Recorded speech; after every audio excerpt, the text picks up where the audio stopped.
Welcome to in dark 33। मैं आप सबका स्वागत करता हूं हमारे चैनल इन डार्क 33 में। आज के एपिसोड में आप सुनेंगे ग्रामीण बंगाल की दो रहस्यमयी और डरावनी घटनाएं। पहली कहानी एक मछली पकड़ने की घटना से जुड़ी है, जिसमें अंधेरे की परछाई छिपी हुई है। दूसरी कहानी एक गांव के घर में एक परिवार के साथ घटी एक अजीब और भयानक अनुभव की है। ये कहानियां आपके मन में डर, रोमांच और कौतूहल जगा देंगी। तो चलिए शुरू करते हैं। मुझे बचपन से ही दादाजी से कहानियां सुनने का शौक था। एक दिन मैं, मेरी बहन और हमारा प्यारा बिल्ला, हम तीनों मिलकर दादाजी के पास गए। दादाजी उस वक्त हुक्के में तंबाकू भर रहे थे। हमें देखकर वो थोड़ा हैरान हुए और बोले, अरे, अचानक यहां आकर क्यों बैठ गए? दादाजी को मोबाइल बिल्कुल पसंद नहीं है। मजाक में उसे नाई की पिटारी कहते हैं। उम्र की वजह से दादाजी को थोड़ा कम सुनाई देता है, इसलिए मैंने थोड़ा जोर से कहा, दादाजी, हम आपके पास एक भूत की कहानी सुनने आए हैं। दादाजी ने पूछा, कौन सी भूत की कहानी सुनना चाहता है? मैंने कहा, दादाजी, मैंने गौर किया है कि हमारे घर की चौहद्दी के पास हर साल 2 सरसों के पौधे अपने आप उगाते हैं। दादी जब जिंदा थीं, तो एक बार मैंने उनसे इसके बारे में पूछा था। उन्होंने बताया था कि एक ओझा ने सरसों पर मंत्र पढ़कर हमारे घर के चारों तरफ बिखेर दिया था, ताकि कोई बुरी शक्ति अंदर ना आ सके।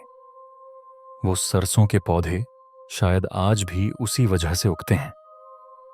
लेकिन दादाजी, ये सरसों बिखेरने की असली वजह क्या थी?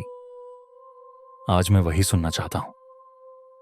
दादाजी ने हुक्के से एक लंबा कश लिया और धुएं के बीच से कहानी शुरू की। बात बहुत पुरानी है, शायद 1970 या 1971 की होगी। बांग्लादेश में अत्याचार सहन न कर पाने की वजह से हम हिंदुस्तान चले आए। हमारे जैसे और भी कई बंगाली उस वक्त यहां आए थे। यहां आकर कुछ लोगों ने सस्ते में जमीन खरीदी, तो कुछ ने कब्जे की जमीन पर घर बनाकर रहना शुरू कर दिया। उस वक्त इलाके का ज्यादातर हिस्सा खेती के लायक नहीं था। बांस की झाड़ियां, कांस के जंगल और जंगली घास से भरा हुआ। सांप और सियारों का डर हर वक्त बना रहता था। बड़े शहरों में बिजली होती थी, लेकिन हमारे गांव में रात का उजाला सिर्फ केरोसिन के लालटेन से ही मिलता था। बांग्लादेश से आते वक्त हम अपने साथ पैसे रुपए कुछ नहीं ला सके थे। घर की हालत बहुत खराब थी। 2 वक्त की रोटी जुटाना भी मुश्किल हो जाता था, इसलिए मैं एक घर में गडरी का काम करता था। लेकिन मुझे एक शौक था, मछली पकड़ना। दिन भर काम करने के बाद कभी कभी रात को मछली पकड़ने चला जाता था। सुबह सुबह बोयल जैसी बड़ी मछलियां ज्यादा पकड़ में आती थीं, तो काम खत्म करके जल्दी खाना खाकर सो जाता था और रात के करीब 3 बजे उठकर महानंदा नदी की तरफ निकल पड़ता था। मेरे साथ 3 और लोग होते थे, लेकिन कई बार मछली नहीं मिलती थी और खाली हाथ लौटना पड़ता था। मुझे ये बात अच्छी नहीं लगती थी। एक दिन किसी के मुंह से एक टोटका सुना।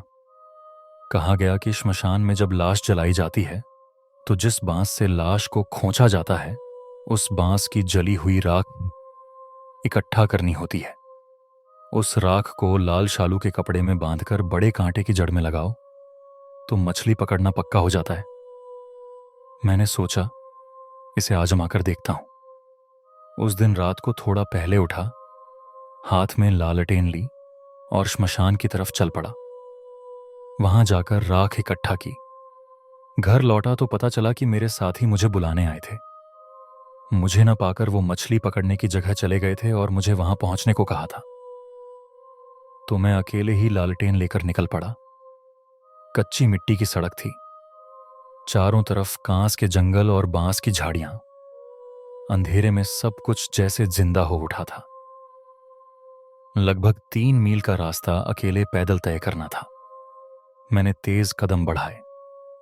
रास्ते में हल्की चांदनी थी, लेकिन बांस की झाड़ियों के नीचे का अंधेरा ऐसा कि अमावस की रात भी शर्मा जाए। थोड़ा आगे बढ़ा तो लगा कि मेरे पैरों की खसखस की आवाज के अलावा किसी और के कदमों की आहट भी सुनाई दे रही है। कोई मेरे ठीक पीछे घूम घूम कर चल रहा हो जैसे।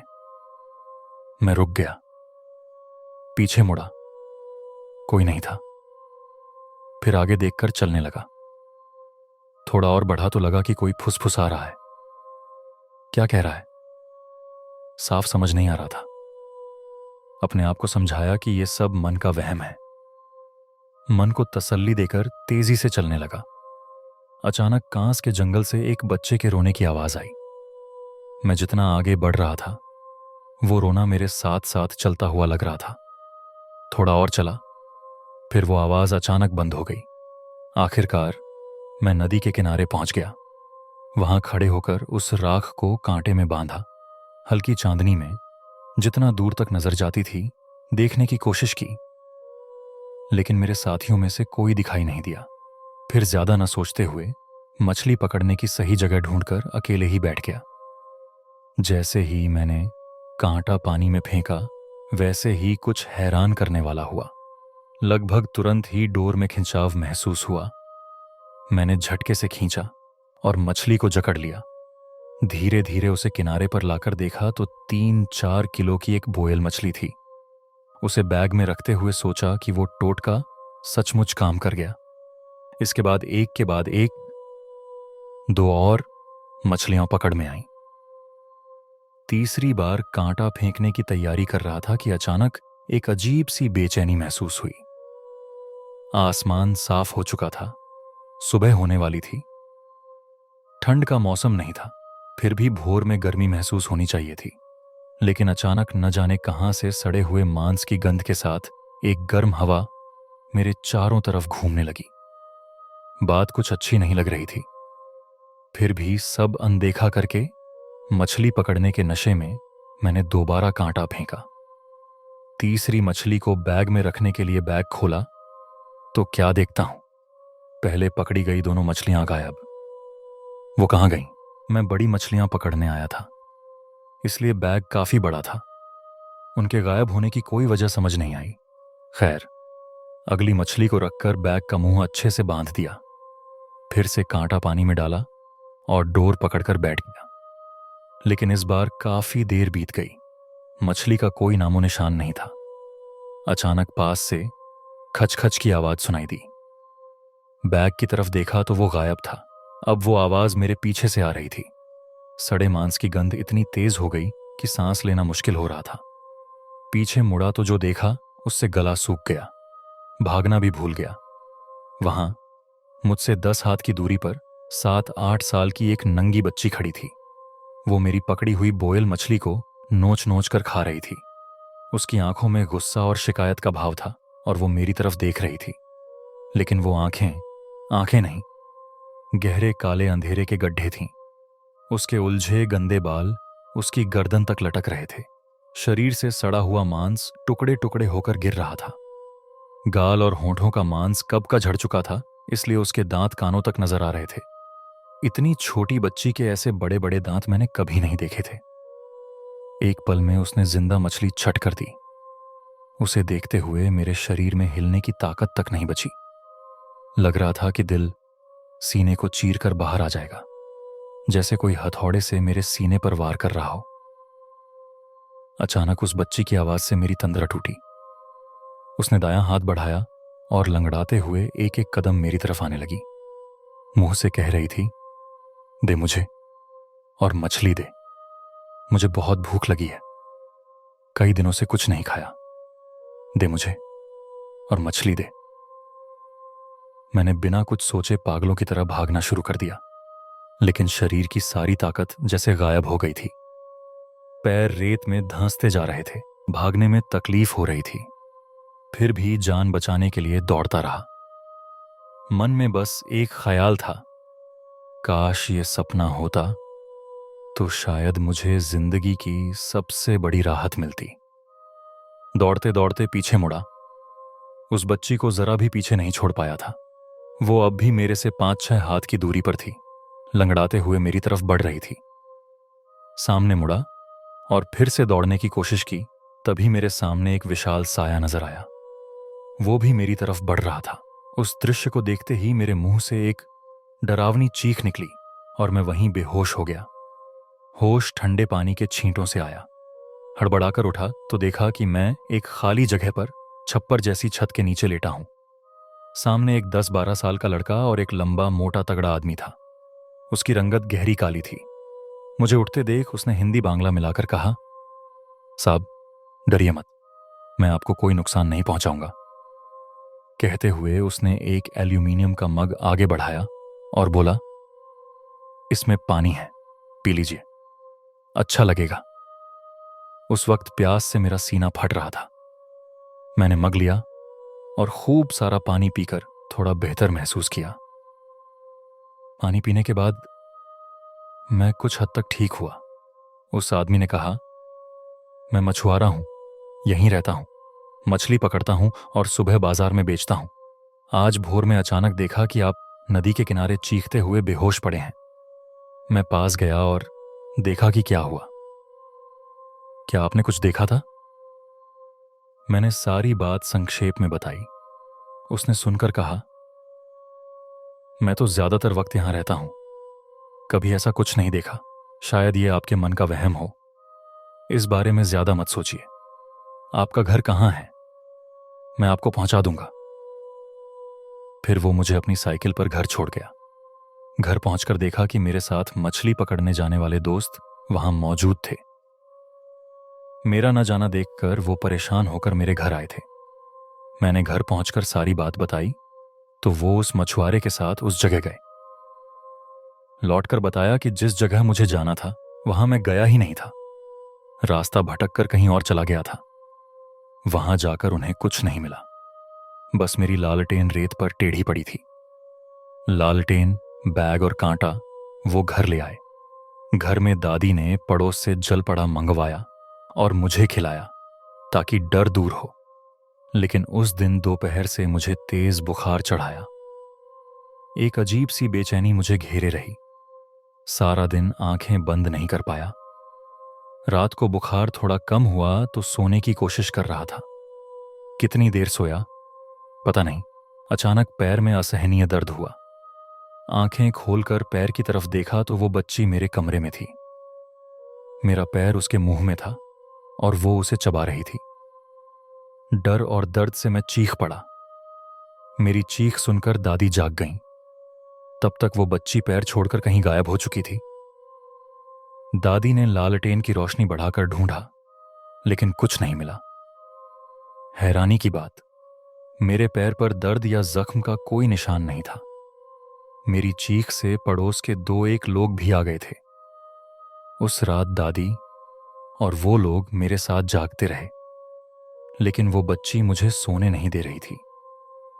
दूर खड़ी होकर टहल रही थी, गुस्से भरी नजरों से मुझे घूर रही थी। अजीब बात यह थी कि सिर्फ मैं ही उसे देख पा रहा था। उंगली से दिखाने पर भी बाकियों को कुछ नहीं दिखा। ऐसे ही जागते जागते तकलीफ में रात बीती। सुबह एक ओझा को बुलवाया गया। ओझा ने कहा कि ये एक तरह का पिशाच है, ये अकेले नहीं आया, इसे जानबूझकर बुलाया गया है। सारी बात सुनकर उन्होंने कहा कि घर में यज्ञ करना होगा। श्मशान से लाई गई उस राख को यज्ञ की आग में जलाना होगा। उसी राख की वजह से ये पिशाच मुझसे नाराज है। उनकी बात मानकर यज्ञ हुआ। कांटे समेत शालू का कपड़ा और राख सब जला दिया गया। ओझा ने घर को शुद्ध करके सरसों पड़कर चारों तरफ बिखेर दी ताकि कोई बुरी शक्ति सीमा में न घुस सके। वही सरसों के पौधे कभी कभी उग आते हैं। यही थी मेरी कहानी। अब आते हैं दूसरी कहानी पर। यह घटना करीब 3 साल पहले की है। मैं, मेरी 2 मौसेरी बहनें और उनकी एक सहेली, हम सबने मिलकर फैसला किया कि मामा के घर घूमने जाएंगे। मामा का घर तर्केश्वर के एक गांव में है। चारों तरफ हरियाली का समंदर। सुबह जितनी खूबसूरत लगती है, रात उतनी ही गहरे अंधेरे में डूबी रहती है। जैसा सोचा वैसा किया। प्लान के मुताबिक हम सब मामा के घर के लिए निकल पड़े। मामा का घर और मां की मौसी का घर आमने सामने हैं। बस एक दूसरे के इस पार उस पार।